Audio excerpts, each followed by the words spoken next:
কবিতার নাম বনলতা সেন, রচয়িতা কবি জীবনানন্দ দাশ। আর আবৃত্তি করছি আমি ঐশ্বর্য বিশ্বাস, মেঘা।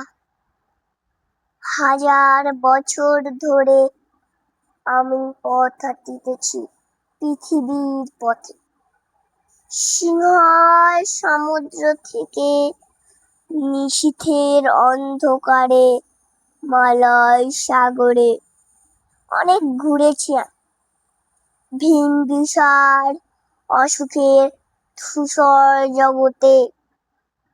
সেখানে ছিলাম আর দূর অন্ধকারে বিদর্ভ নব। আমি ক্লান্ত প্রাণ এক, চারিদিকে জীবনের সমুদ্র সফেন। আমারে দুদণ্ড শান্তি দিয়েছিল নাটোরের বনলতা সেন। চুল তার কবেকার অন্ধকার বিদিশার নেশা, মুখ তার শ্রাবস্তির কারুকার্য।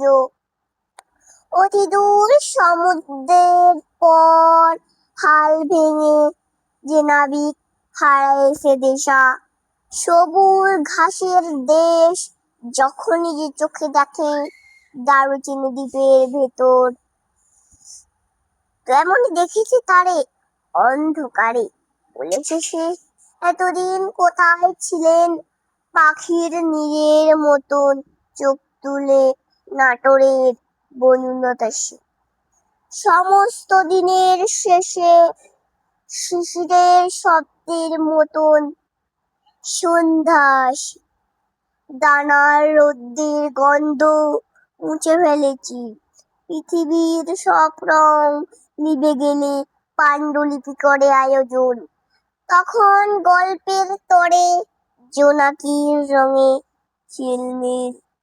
সব পাখি ঘরে আসে, সব নদী ফোড়ায়, জীবনের সব লেনদেন থাকে শুধু অন্ধকার মুখোমুখি বসিবার বনলতা সেন।